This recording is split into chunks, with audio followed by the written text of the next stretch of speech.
নমস্কার, পুরুলিয়া মিররের পডকাস্ট আয়নায় মুখোমুখিতে আজ আপনাদের সামনে হাজির করেছি এমন একজন ব্যক্তিত্বকে যিনি দাঁড়ানো মানেই বিতর্ক। পুরুলিয়া জেলার 9টি বিধানসভার মধ্যে তিনি একমাত্র প্রার্থী যিনি দাঁড়ালেই বিতর্ক ছুটে আসে।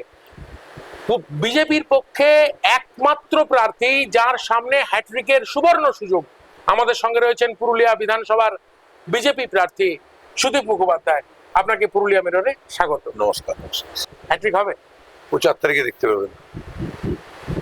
মানে দেখুন, আমার হ্যাট্রিকের ব্যাপারটা না, পুরুলিয়া তো জেলা বিজেপির খুব ভালো মাটি এখানে, তার মধ্যে পুরুলিয়া বিধানসভা সবচাইতে ভালো। তো সেখানে ফল তো আশা করছে, লোকসভা নির্বাচনেও দেখেছি অনেক রকম ছল চাতুরি হয়েছিল আমাদের প্রার্থী জ্যোতির্ময় সিং মাহাতোকে হারানোর জন্য, কিন্তু সেই ছল চাতুরিটাকে রুখে দিয়েছিল কিন্তু পুরুলিয়া বিধানসভা, ঠিক কিনা? হয়তো মার্জিন আমাদের কমে গেছিল, কিন্তু জয়টা হচ্ছে শেষ কথা। জয়টা আমরা কিন্তু ছিনিয়ে নিয়েছি। তৃণমূলের সমস্ত চক্রান্ত, মমতা ব্যানার্জির যত রকম রাজনৈতিক মানে বুদ্ধি, ছল চাতুরি, কুবুদ্ধি আছে, তা পুরুলিয়ার উপর প্রয়োগ করা হয়েছিল। কিন্তু আমরা পুরুলিয়া বিধানসভার মানুষকে ধন্যবাদ জানাই, বিজেপিকে অঢেল ভাবে আশীর্বাদ করা, সমর্থন করা, যার জন্য আমাদের প্রার্থী কিন্তু এখানে জয়ী হয়েছে। মানে তাহলে আপনি বলছেন আপনার যদি জয়টা নিশ্চিত হয়, তাহলে দ্বিতীয় পজিশনে কে থাকে, মানে সেকেন্ড পজিশনে কার সঙ্গে লড়াই মূলত আপনার? এখন তৃতীয় পজিশনে কে থাকবে, লড়াইটা সেকেন্ড পজিশনের জন্য হচ্ছে, এটা অনেকেই বলছে। এখন দুজনেই তো লড়াই করছে, এখন দেখা যায়। কি মনে হচ্ছে আপনার? হ্যাঁ, কি মনে হচ্ছে কার দিকে পাল্লা থাকে? দেখুন, দুজনেই তো, যারা দুজনে মূলত লড়াইয়ে আছেন সেকেন্ড পজিশনের জন্য, তাদের দুজনকেই আমি দুবার জিতেছি। আগে দুজনকেই আমি সেকেন্ড পজিশনে করেছিলাম। হ্যাঁ, 2016-তে আপনি যাকে হারিয়েছিলেন, তিনি যে দলে এখন রয়েছেন সেই দলের টিকিটেই কংগ্রেস থেকে আপনি কিন্তু হারিয়েছিলেন। এটাও একটা রেকর্ড ছিল। হ্যাঁ, আবার 2021-এ আজ যে তৃণমূলের প্রার্থী, সেই তৃণমূলের প্রার্থী হয়েছিলেন উনি, এবং ওনাকেও সেকেন্ড পজিশনে পাঠিয়েছিলাম। আপনি তার সঙ্গে তো দীর্ঘদিন রাজনীতি করেছেন, তৃণমূলে ছিলেন আপনি যখন। কি মনে হয়, মানে কোথায় তার খামতি থেকে যাচ্ছে পুরুলিয়া বিধানসভা?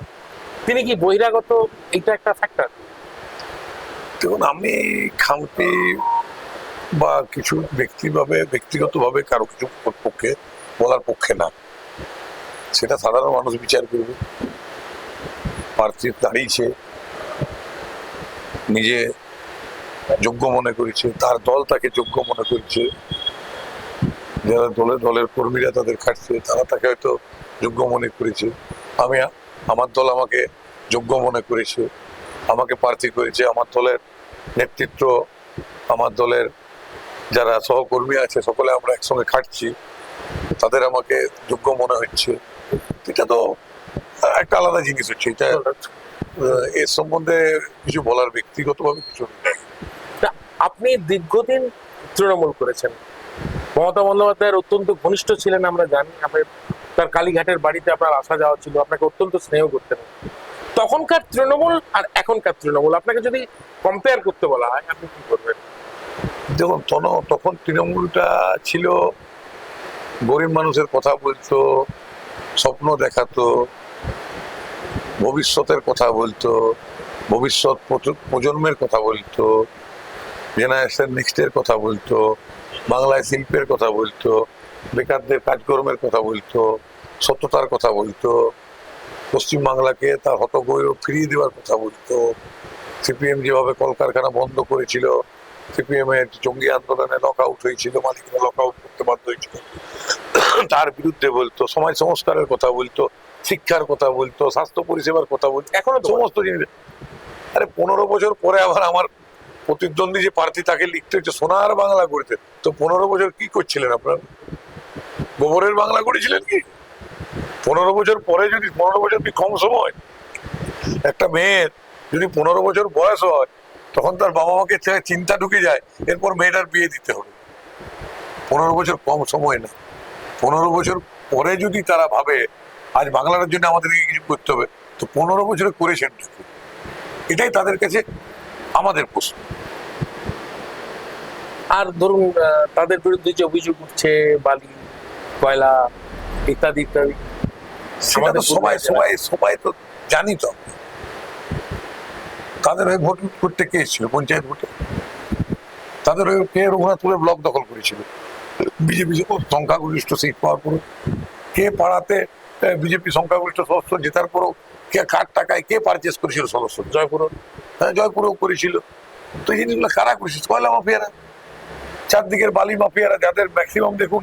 আমি একদম নিজের বিধানসভায় যাই, গিয়ে দেখি যে আমাকে আমার ওখানে মন্ডল সভাপতি যে আছে, সে বলে যে দাদা এখান থেকে বালি উঠছে, কিন্তু তার ঘাটটা হচ্ছে ওটা ভান্ডারপাড়া থেকে বালি তুলছে, ওরা রেস্ট্রিক্টেড জোন, ওর ঘাটটা হচ্ছে কুদলু, মানে হুড়া ব্লকে।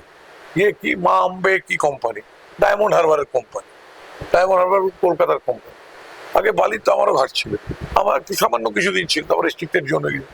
আগে বালির এইসব ঘাট আমাদের পুরুলিয়ার লোকাল ছেলেরা আমরা টেন্ডারে বিট করতাম, করে একটা সামান্য টাকার উপরে নিয়ে 200 টাকা 250 টাকায় একটা রয়্যালটিতে, কেউ 70 টাকা, কেউ 100 টাকা 50 টাকা বেশি নিয়ে রয়্যালটি বিক্রি করত। সাধারণ মানুষ যখন লাস্ট আমি বালির আমার ঘাট হয়েছিল বললাম যখন রেস্ট্রিক্টেড জোন হওয়ার আগে, ছেড়ে দেওয়ার আগে, যখন বালি বিক্রি হয় ওই 600 টাকা 700 টাকা ট্র্যাক্টর পেত। কোন জায়গায় নিয়ে গেছে? এদিকে এরা নিপের মাহাতো, সে কংগ্রেস করে, সে হাইকোর্টে কেস করেছিল, বিভিন্ন জায়গায় আরটিআই করেছিল। এই যে এত এত টাকা যে নেওয়া হচ্ছে বালির ঘাটের জন্য, সে টাকাটা যাচ্ছে কার কাছে? ডিএলআর অফিসে বলছে, ল্যান্ড অফিস বলছে আমাদের কাছে না, তারা দেখাচ্ছে মাইন্স অ্যান্ড মিনারেলসকে। মাইন্স মিনারেলস বলছে, মাইন্স মিনারেলস বলছে আমরা না। মাইন্স মিনারেল ডেভেলপমেন্ট কর্পোরেশন একটা, যতগুলো কর্পোরেশন করেছে মমতা ব্যানার্জির আমলে, ততগুলো করাপশনের জায়গা। প্রতিটা কর্পোরেশনে একটা সরকারি লোক, একটা পার্টির লোক, একটা বাড়ির লোক, তিনজন মিলে যে বোর্ড অফ ডিরেক্টর বানিয়ে এই করে লুটপাট হয়েছে। সরকারি ভাবে টাকা জমা পড়েছে 18 লোক।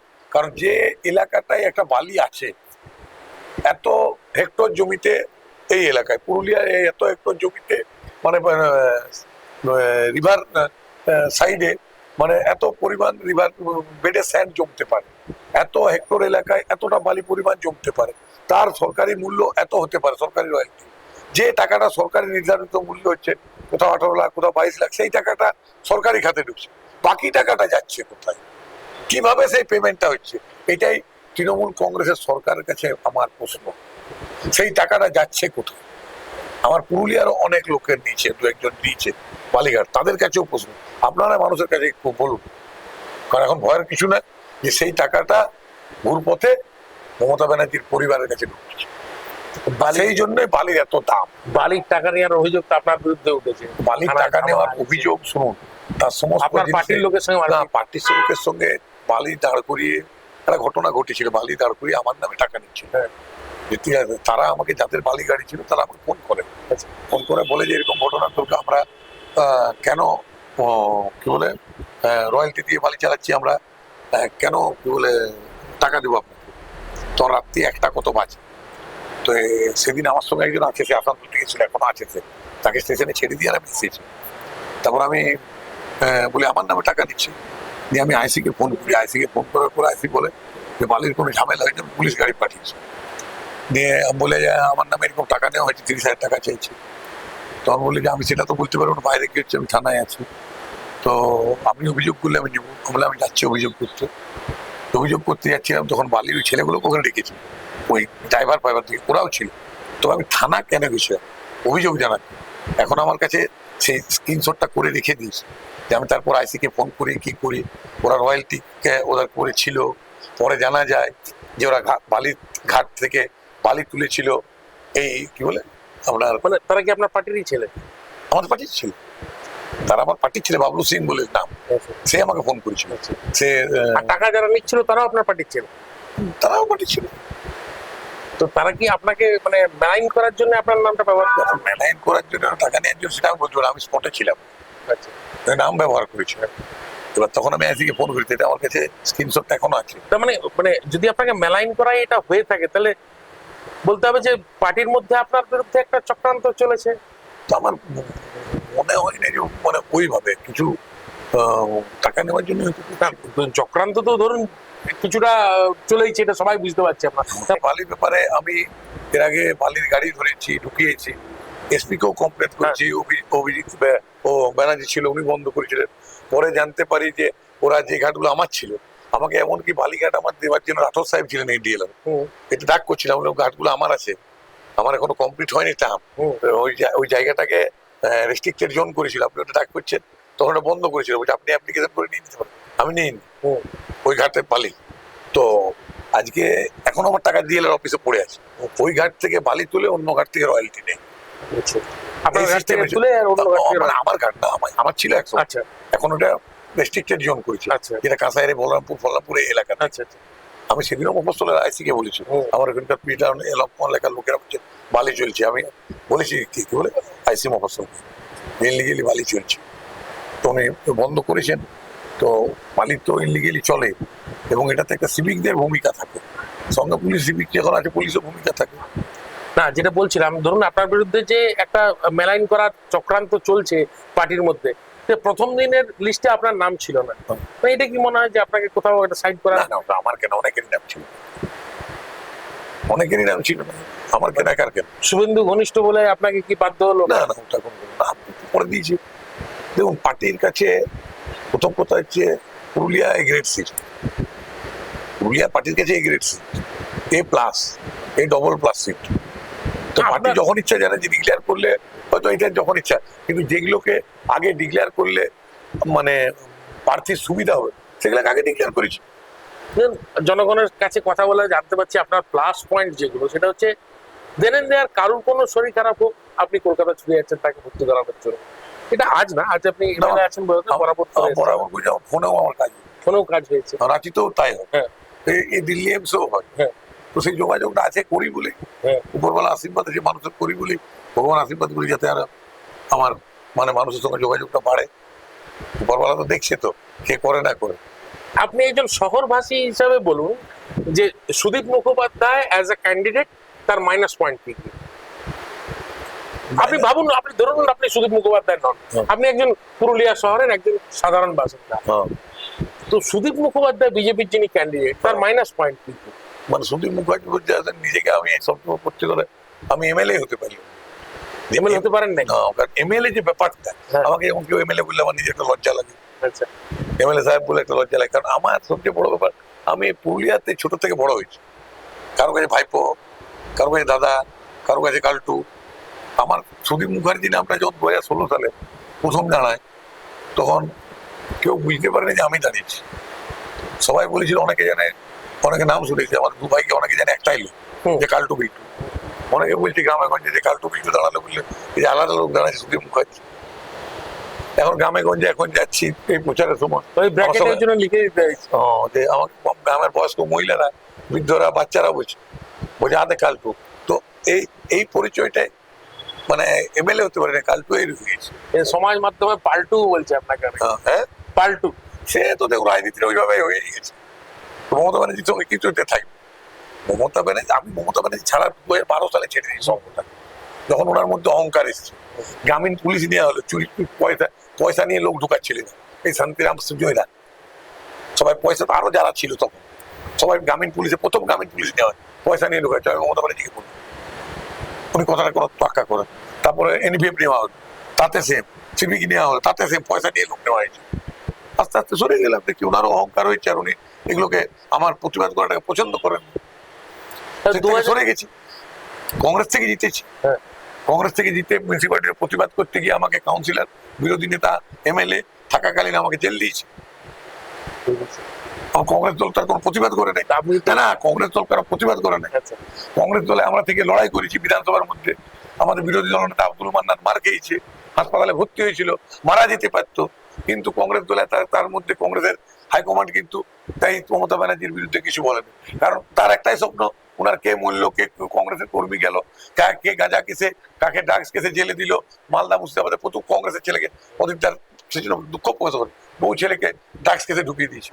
তাতে সোনিয়া গান্ধী, রাহুল গান্ধীর কিছু হয় না, ওনাদের একটাই স্বপ্ন, রাহুল গান্ধীকে মায়ের স্বপ্ন বেটাকে প্রধানমন্ত্রী, তার জন্য আমাদের থাকতে হবে কি, তার জন্য দলটা থাকতে হবে কি। তার জন্য তখন সরে এলেন। সরে শ্যামল ওয়ারকে মমতা বানিয়েছে, যে মিথ্যা কথা বলে ক্ষমতা দখল করেছে, সিপিএম কে সরানোর কথা বলে ক্ষমতা দখল করেছে, যার কোনো নীতি আদর্শ ছিল না।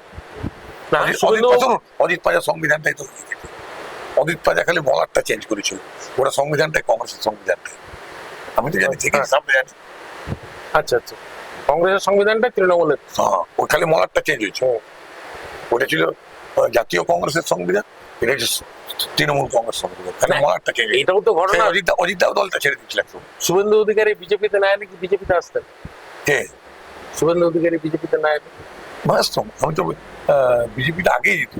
শুভেন্দুদাই বলেছিল যে আমার সঙ্গে যাবে, এবং মুকুলদা বলেছিল যে, মুকুলদা ঘনিষ্ঠতা আমার সঙ্গে ছিল আগে। হ্যাঁ, মুকুলদা আমাকে বলেছিল যে তুই এখন কাল তুই যাস না, কারণ এখন গেলে দেখে এমএলএটা আছিস, এমএলএটা একটা ক্ষমতা, মানুষের কাজ করার জায়গা।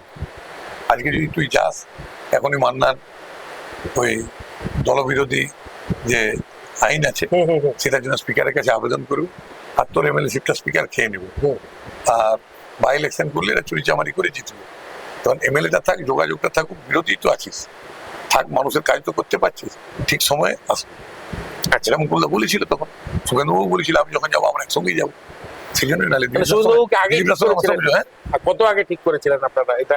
কত সাল যখন আপনারা ভাবছেন যে বিজেপিতে যাবেন? শুভেন্দু 2019 সালে করেছিল যাবো। প্রথম শুভেন্দু বিজেপিতে যাওয়ার কথা বলেন আমাকে 2016 সালে, যেদিন প্রথম বিধানসভা বসে। 2016 সালে? হ্যাঁ, 2016 সালে, হ্যাঁ, প্রথম বিধানসভা বসে, সেদিন বলেছিল এই আজ যাবো কাল যাবো করে 2020 ডিসেম্বর 19 যাওয়ার কথা ছিল, লোকসভা ইলেকশনে আগে। আরো একজন অন্য দলেরও বড় নেতা, তার নাম বলছি, তারও যাবার কথা ছিল। পৌরসভার কথা আপনি যখন বললেন, পৌরসভার রেজুলেশন বুক আপনি নিয়ে চলে গেছিলেন বলে আপনার বিরুদ্ধে অভিযোগ উঠেছে, তখন আপনাকে যখন অ্যারেস্ট করে তখন সেটা কি বলবেন? ব্যাপারটা রেজুলেশন বুক নয়, রেজুলেশন বুকটা আমি নিয়ে যাইনি, আপনার ভুল কথা। আচ্ছা, রেজুলেশন বুকটা ওদেরই কাউন্সিলর কৃষ্ণেন্দু 3 জন স্টাফকে নিয়োগ করা হয়েছিল। আচ্ছা, 3 জন স্টাফকে নিয়োগ করা হয়েছিল, যেটা নিয়োগ করেছিল আমি বলেছিলাম যাদের শিক্ষাগত যোগ্যতা তার থেকে কম, তারা তাদের থেকে উচ্চশিক্ষিত লোকদের ইন্টারভিউ নিয়েছিল, তাদেরকে নিয়োগ করেছিল। সেই ব্যাপারে ওটা মানে আমরা ছিঁড়ে নিয়েছিল কাগজটা কৃষ্ণেন্দু মাহালি, আচ্ছা, তৃণমূলের কাউন্সিলর। আচ্ছা, তারা বলেছিল এটা তো দুর্নীতি হয়েছে, ওই রেজুলেশন কপিটা ছেড়ে নিয়েছিল। এইটা হয়েছিল আলাদা ঘটনা। আর আমি অ্যাজ এ বিরোধী নেতা, আমি কাজ না করে ফলস বিল তৈরি করেছিল, তার চেক কাটা হয়েছিল, এবং চেয়ারম্যানকে বারে বারে বলেও পাওয়া যায়নি। উনি অসুস্থ বলে বাড়িতে ছিলেন, আজ উনি নেই, আমাদের এইখানে উপস্থিত নেই, এই জগতেই নেই, উনি দেহ রেখেছে, সম্মান জানাই ওনাকে, কিন্তু উনি বারে বারে আসেননি, অসুস্থ ছিলেন, কিন্তু চেক কাটা হচ্ছিল, এমবিতে সই করা হচ্ছিল, সমস্ত বিল তৈরি হয়েছিল। সেই সবগুলো বিরোধী নেতা হিসাবে আমি দেখার জন্য নিয়েছিলাম। দেখার জন্য? হ্যাঁ, নিশ্চয়ই নিতে পারি, যে কোনো কাউন্সিলর নিতে পারে। সেটা উনি থানায় এফআইআর করে নিয়ে চলে গেছিল বলে এফআইআর করলো, নিজের সরকার অভিষেককে বলে অ্যারেস্ট করালো। কোর্টে তো প্রমাণ হয়েছে যে আমার অধিকার আছে তা দেখার, আর আমি দেখতে চাইলে স্টাফদেরকে দেখতে দেওয়া বাধ্য, সেটা তো প্রমাণ হয়েছে। এখন মানহানি মামলা কারোর বিরুদ্ধে করবে, কারণ ব্যাপারটা এফআইআরটা করেছিল যে বড়বাবু অনুমেশ ভট্টাচার্য, সেও আজ নেই, আর যে চেয়ারম্যান ছিলেন যার নির্দেশে করেছিল সেও আজকে নেই, তো মানহানি মামলাটা করবো পারবে। জামকাট 2026-এ আসছে, পুরুলিয়া জেলায় আপনি বলছেন আপনাদের দলের অবস্থা খুব ভালো, তো কোন বিধানসভাটা আপনার মনে হচ্ছে যে টাফ? নটাতেই জিতবো, হয়তো মার্জিন কোনোটাই কম বেশি। কোনটাতে টাফ মনে হচ্ছে? টাফ কোনো নটাই জিতবো। এই যে ধরুন আদিবাসী কুর্মী সমাজের মূল খুঁটি, মূল মান্তা অজিত বাবুর ছেলেকে আপনারা ক্যান্ডিডেট করেছেন, এটাতে কি মনে হচ্ছে পুরুলিয়া বিধানসভায় কি কোনো বাড়তি সুযোগ পাবেন? কুর্মী ভোটটা বিজেপিতে আসতে পারে? সে তো স্বাভাবিক, তো স্বাভাবিক আসবে, কারণ ম্যাক্সিমাম কর্মী সমাজে যারা গেছিল, আপনার বলি যে আমাদের বিজেপি যারা করতো তারাও গেছিল, কিছু তৃণমূলে গেছিল, তৃণমূলের সবাই অলরেডি তৃণমূলে ফিরে গেছে। আচ্ছা, যেগুলো আছে, যে কোনো কর্মী সমাজ যেগুলো আছে আমাদের বিজেপি লোকগুলো আছে। আচ্ছা, তৃণমূলের গুলো ব্যাক করে গেছে, তৃণমূলের কিছু ছিল, কিছু সামান্য, হ্যাঁ, ম্যাক্সিমামটা আমাদের ছিল। গেমটা তো মমতা ব্যানার্জির ছিল, আচ্ছা, অজিতবাবুকে দাঁড় করে। আচ্ছা, তো তাহলে এটা তো আমার কাছে স্বীকার করেছিল আচ্ছা। সেটা স্বীকার করেছিল, কে স্বীকার করেছিল লোকসভা ভোটের আগে? এই পাশেই আকাশ সরোবর হোটেল তন্ময় মল্লিক বলে বর্তমানে একজন বড় রিপোর্টার ছিল। আচ্ছা। সায়ন্তন সায়ন্তন ঘোষ, সায়ন্তন ঘোষ যার বাবা ছিলেন, কি নাম ছিলেন ওনার বাবা বরুণ সেনগুপ্তকে জার্নালিজমে নামিয়েছিল, তার ছিল, তারা স্বীকার করেছিল আমার কাছে। আমি বলছি যে মনে করুন এই অজিত বাবু হিন্দু দেবদেবীদের নিয়ে একটা কুরুচিকর মন্তব্য করেছেন, ভাইরাল হয়েছিল। পুরুলিয়া শহরেও বিজেপি বিরাট বিক্ষোভ দেখায়, মনে আছে তো আপনার? তো সেইটা কি কোনো এফেক্ট ফেলবে না? দেখুন, বাবু নিজের কথা বলেছেন, আমি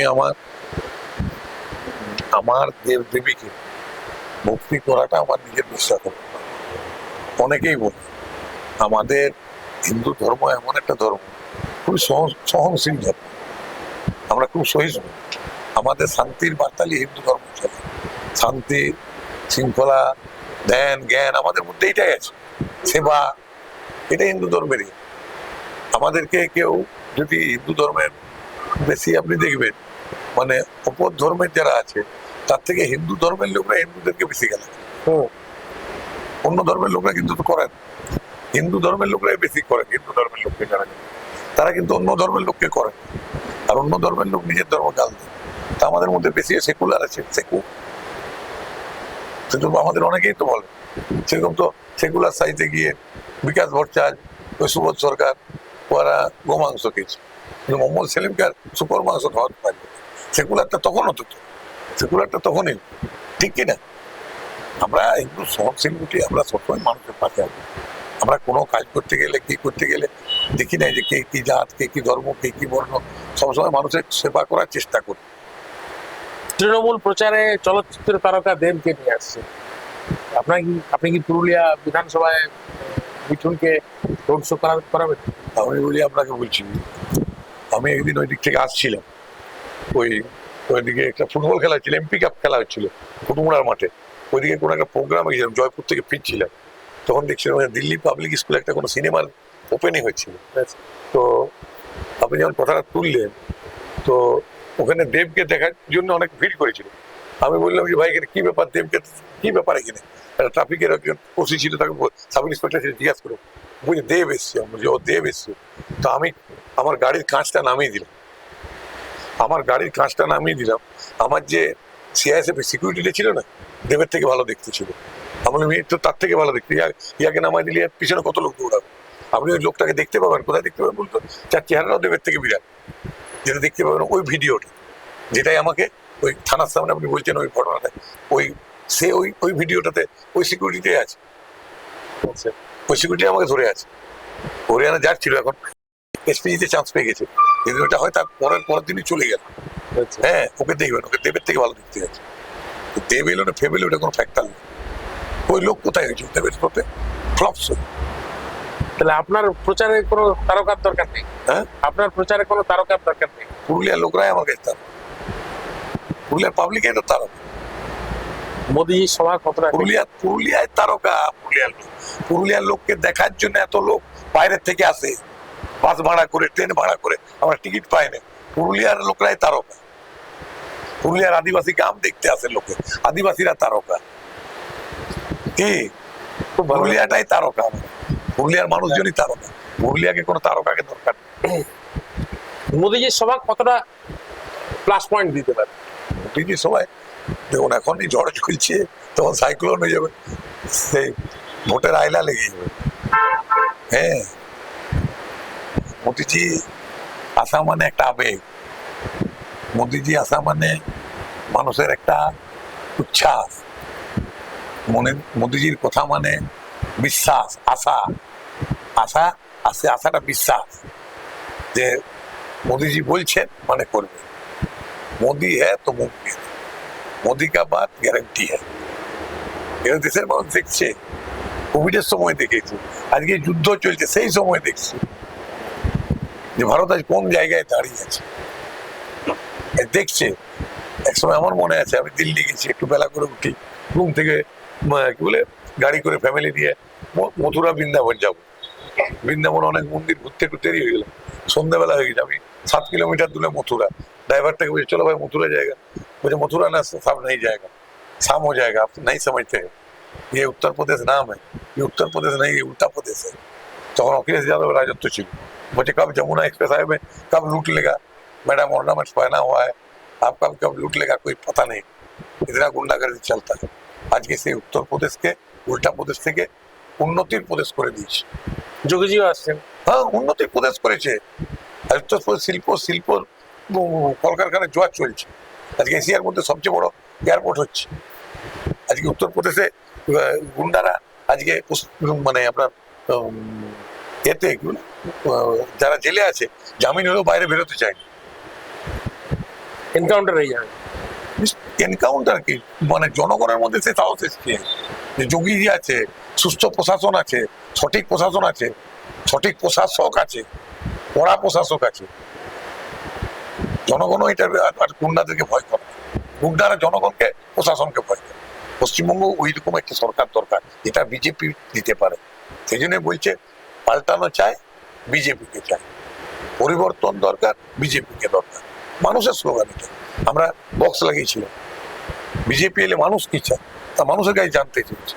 আমাদের যে সংকল্পপত্র বেরিয়েছে, মানুষ যা চাইছে, কি চায় বিজেপি সরকারের, বিজেপির কাছে কি চায় সেটাই আমরা সংকল্পপত্র দিচ্ছি। সারা পশ্চিমবঙ্গ জুড়ে যারা জনপ্রতিনিধি আছে, যারা দলের নেতৃত্ব আছে, সবাই মিলে সংকল্প বক্স নিয়ে বসেছিল, মানুষ তাদের মতামত দিয়েছে। তার থেকে আমাদের ইশতেহার তৈরি হয়েছে, সংকল্পপত্র তৈরি হয়েছে, যেটা আমাদের নেতা সম্মানীয় গৃহমন্ত্রী যে অমিত শাহজি প্রকাশ করেছে। এবং আমাদের মহিলারা, আমাদের দলের কর্মীরা বাড়ি বাড়ি গিয়ে সকলকে বলছে যে বিজেপি এলে আমরা এটা করার প্রতিজ্ঞাবদ্ধ। তার মোদিজি আছে। অনেক ধন্যবাদ সুদীপ বাবু আপনাকে, পুরুলিয়া মিররকে আপনার মূল্যবান সময় এই চরম ব্যস্ততার মধ্যে এত প্রচার, মানে আপনাকে দেখেই মনে হচ্ছে প্রচন্ড ক্লান্ত, তা সত্ত্বেও আমাদেরকে সময় দেওয়ার জন্য অসংখ্য ধন্যবাদ। নমস্কার।